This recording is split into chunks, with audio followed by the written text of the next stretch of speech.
ஆள் இல்லை. ஊடகங்கள் மறைத்தார்கள். இப்பொழுது கொஞ்சம் வெளிச்சம் போட்டு காட்டிக் கொண்டிருக்கிறார்கள். ஆனாலும் சொல்லுகின்றேன், என்னை போன்று ஒட்டுமொத்த தமிழ்நாட்டு மக்களுக்கு, இந்திய மக்களுக்கு இடஒதுக்கீடாக இருந்தாலும் வேறு சமூக நீதியாக இருந்தாலும் உழைத்தவர் ஒரு தலைவர். நான் என்னை தலைவர் என்று சொல்லிக் கொள்வதில்லை. இந்தியா கண்டதுண்டா என்று புஷ்பவனம் குப்புசாமி பாடினாரே, யாராவது இருக்கிறார்களா அப்படி? இந்தியாவிலே யாருமே இல்லை. இந்தியாவில் யாருமே இல்லை, என்னை தவிர. நான் இதை பெருமையாக சொல்லிக்கொள்ள தயாராக இருக்கிறேன். ஏனென்றால் எத்தனை போராட்டம் என்னுடைய வாழ்விலே 50 ஆண்டு காலம், 45 ஆண்டு காலம் தொடர்ந்து உங்களுக்காக உழைத்து வருகிறேன். 95,000 கிராமங்கள், 95,000 கிராமங்கள், வடக்கு தெற்கு கிழக்கு மேற்கு என்று தமிழ்நாடு பூராவும் என் கால்படாத கிராமங்களே இல்லை என்று சொல்லுகின்ற அளவிற்கு உழைத்தேன். ஓடி ஓடி உழைத்தேன். குடும்பத்தை மறந்தேன், ஓடி ஓடி உழைத்தேன். 5 நாள் சம்பாதித்து 3 ரூபாய் ஊசி போட்டால் டாக்டர் ஃபீஸ் 3 ரூபாய், அதை வீட்டிற்கு கொடுத்துவிட்டு 5 நாள் சம்பாதித்ததை எடுத்துக்கொண்டு ஊராக சென்று கல்லிலும் முள்ளிலும் வரப்பிலும் வாய்க்காலிலும் சாப்பாடு இல்லாமல், தண்ணி வண்ணி இல்லாமல் இரவு பகலாக இந்த மக்களுக்காக பாடுபட்டு வருகிறேன். ஆனாலும் இந்த மக்கள் நன்றியுள்ள மக்கள். நீங்கள் செய்யப்போவதெல்லாம் நாமும் ஒரு முறை தமிழ்நாட்டை ஆள வேண்டும் என்ற எண்ணத்தோடு என்னுடைய பேச்சை நீங்கள் கேளுங்கள்.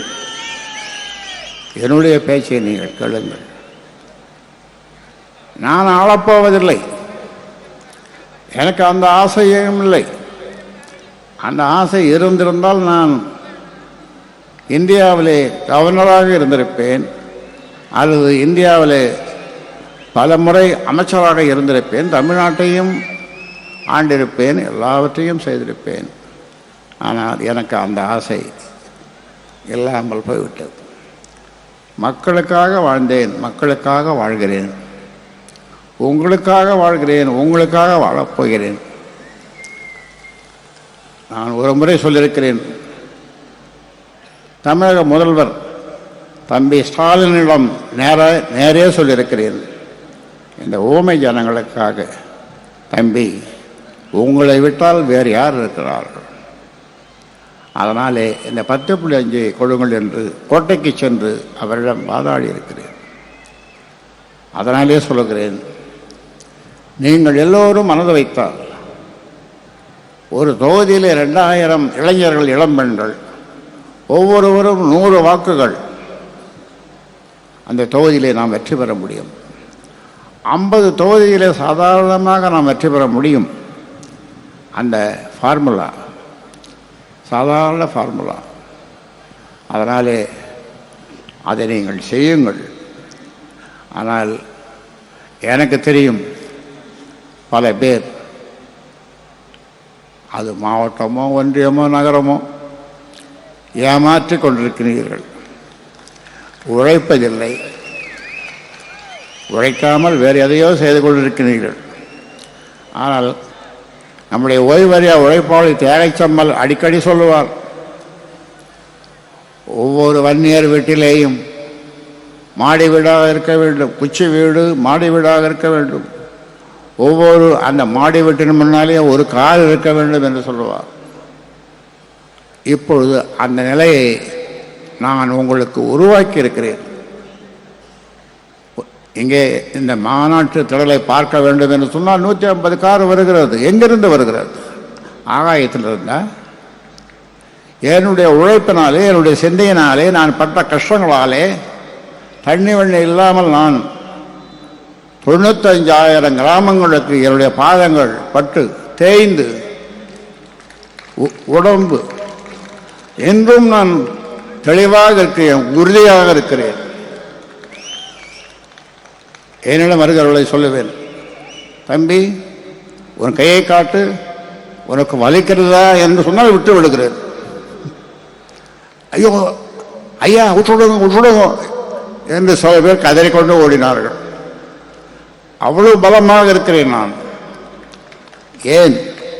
மேலும் உங்களுக்கு உழைப்பதற்காக, மேலும் உங்களுக்கு உழைப்பதற்காக. உங்களுக்கு நான் உழைக்கிறேன், உழைக்க தயாராக இருக்கிறேன், நாங்கள் உழைக்க தயாராக இருக்கிறேன்.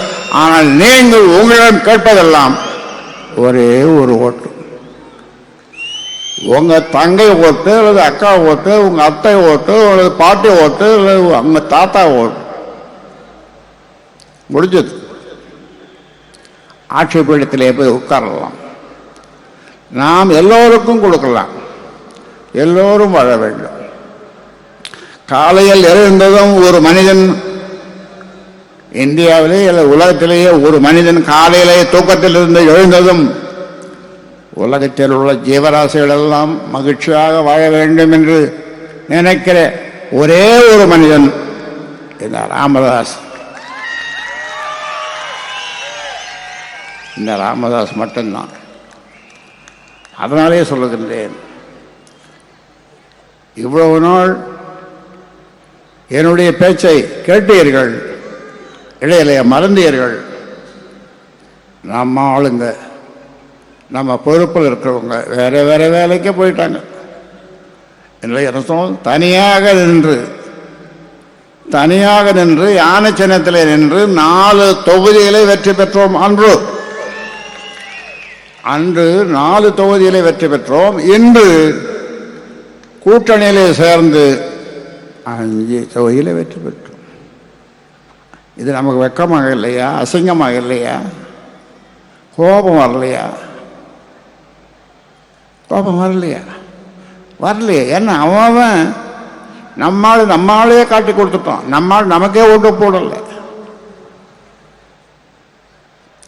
என்ன செய்யுது? அதனாலே இனி அப்படி இருக்கக்கூடாது. அப்படி நீங்கள் ஏதாவது இருந்தீர்கள் என்றால் உங்கள் ஒவ்வொருவருடைய கணக்கையும் முடித்து விடுவேன். கணக்கையும் முடித்து விடுவேன் என்று சொன்னால் என்ன என்ன அர்த்தம்? உங்கள் பொறுப்புகள் உங்களிடம் இருக்காது.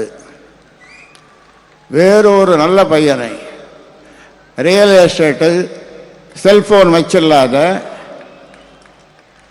ஒரு நல்ல பையனை, குடிக்காத பையனை, நீ தாண்டா மாவட்டம், நீ தாண்டா எல்லாம் அப்படின்னு சொல்லு. எம்எல்ஏ என்று பார்க்க மாட்டேன். எம்எல்ஏன்னா தூக்கி கடலில் வீசிடுவேன். இந்த வங்க கடல் அல்லது ஏதாவது ஒரு கடல், அதோடு அவன் போனான். இந்த 2-3 எழுத்து போட்டுன்னு பழைய இது முடிஞ்ச பிறகு இது முடிய போகுது. அதன் பிறகு போட்டுன்னு வீட்டில் இருப்பான். ஏனென்றால் உங்களுடைய கணக்கு பார்க்கப்படுகிறது. உங்களுடைய கணக்கு, உங்களை பற்றிய கணக்கு எடுக்கப்படுகிறது.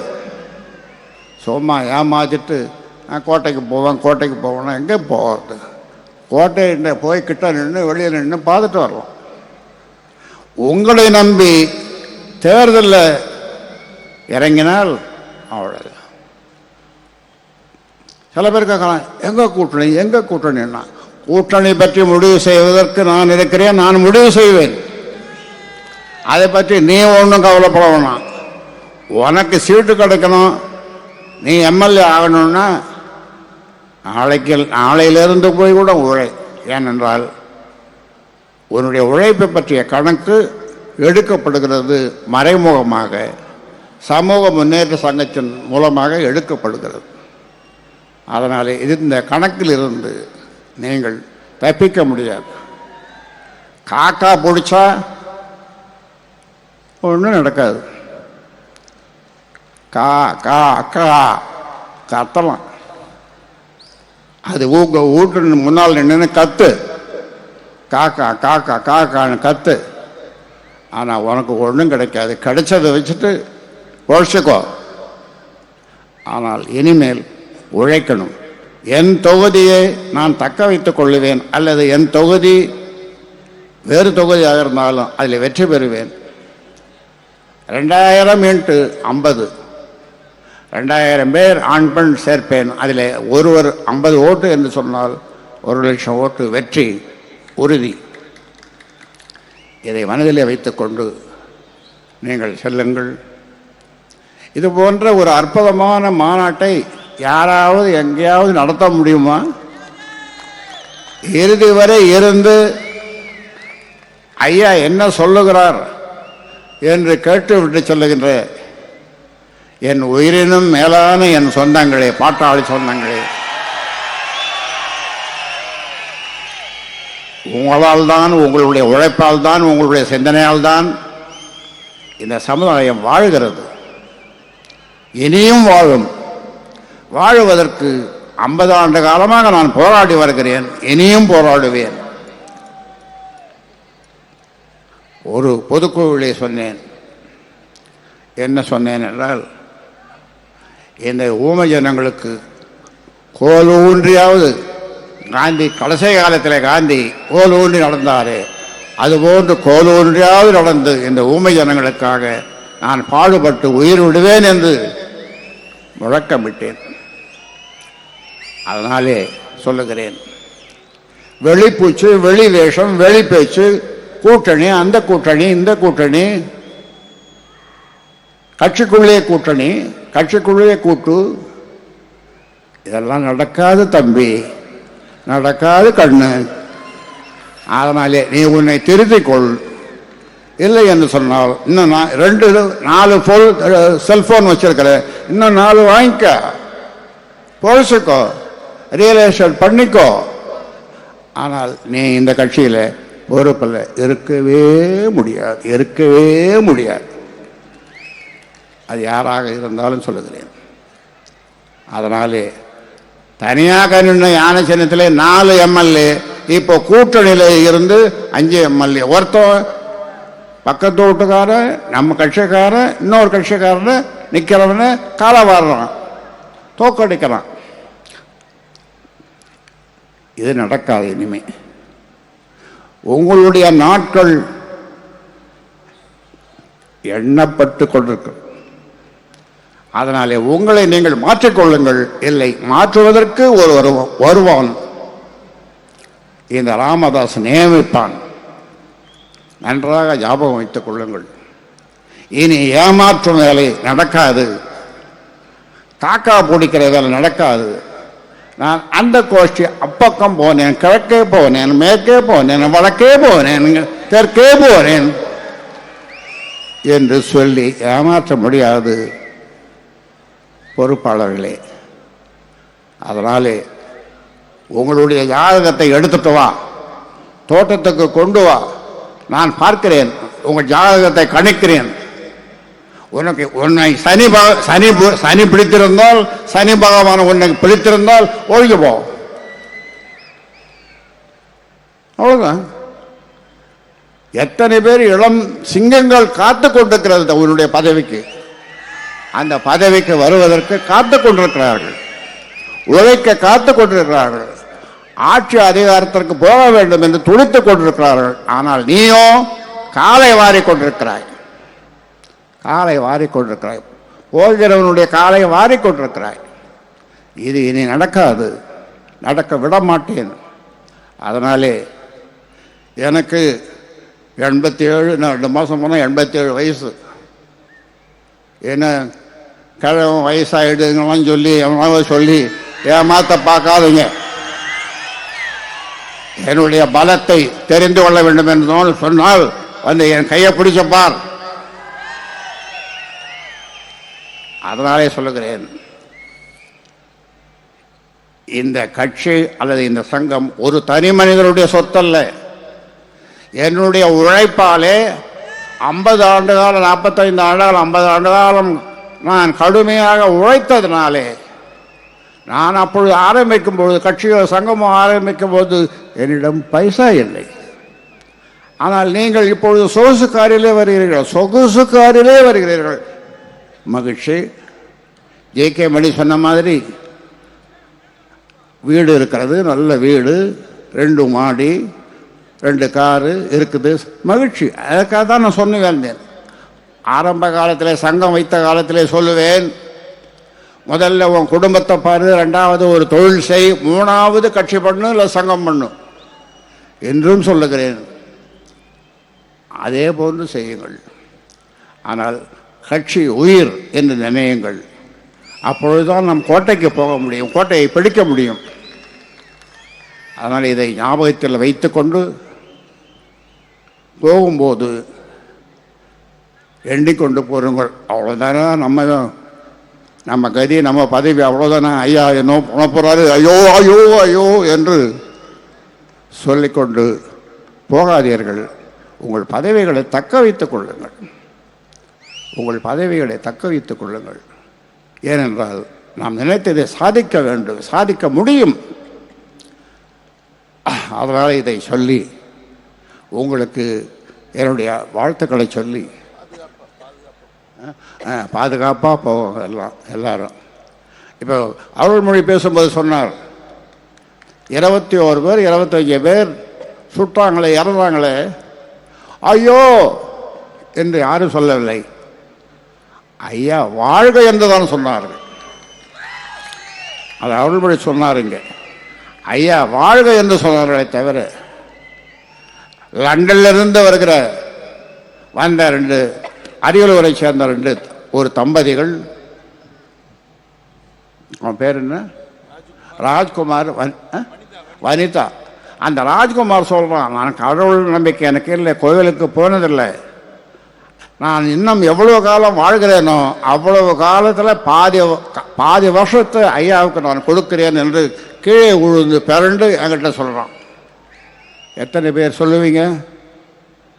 எத்தனை பேர் சொல்லுவீங்க? இது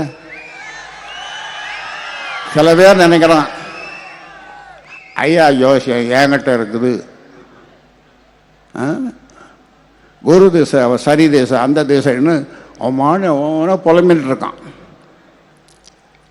அப்படி சொல்கிறான். ஒரு வாரத்துக்கு 10 நாளைக்கு முன்னால் ஒருத்தர் எனக்கு ஃபோன் பண்ணான், ஐயா எனக்கு பிறந்த நாள், நான் வாழ்த்து சொல்கிறேன். அவன் 10 பேருக்கு ஃபோன் பண்ணி நான் கடவுள்கிட்ட பேசுகிறேங்கிறான். இந்த 10 பேரும் மறுநாள் விசாரிக்கிறாங்க, என்ன நேற்று கடவுள்கிட்ட பேசுகிறேன்னா பைத்தியம் முடிச்சுட்டான் அவனுக்கு.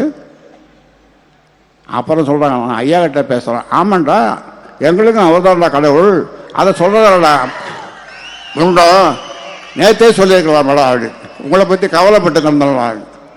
இப்படியெல்லாம் நினைக்கின்ற இந்த காலத்தில் என்னுடைய ஆசை, நாம் ஆள வேண்டும். நாம் ஆள்வதற்கு கடுமையாக உழைக்க வேண்டும். நாம் ஆளணும் கோட்டைக்கு போகணும்னா நாங்கள் ஒன்று அங்கே போய் நின்று கற்றுவேன், கோட்டையில் நின்று கற்றுவேன், கற்றுட்டு ஆளுவோமா? அதனால் நான் சொன்னதை மறக்காமல் கேட்டு ஒழுங்காக கட்சியை பலப்படுத்துங்கள், கட்சியை வளருங்கள். என்னால் உழைக்க முடியாது என்று சொல்லுகிறவர்கள் தீர்மானமாக அந்த பதவியை சொல்லுங்கள், நான் வேறு ஒருவரை நியமிக்கிறேன். அதனாலே பத்திரமாக நீங்கள் வீடு செல்ல வேண்டும் என்று கேட்டு, இவ்வளோ பெரிய மாநாட்டை யாரால் நடத்த முடியும்? எந்த சமுதாயத்தில் நடத்த முடியும்? அவ்வளோ பெரிய மாநாடு எண்ணி பார்க்க முடியவில்லை. அதனாலே உங்கள் அனைவருக்கும், இந்த மாநாட்டினுடைய வெற்றிக்காக உழைத்த அனைவருக்கும், குறிப்பாக ஆறுமுகத்திற்கு என்னுடைய பாராட்டை தெரிவித்து முடிக்கிறேன். நன்றி, வணக்கம்.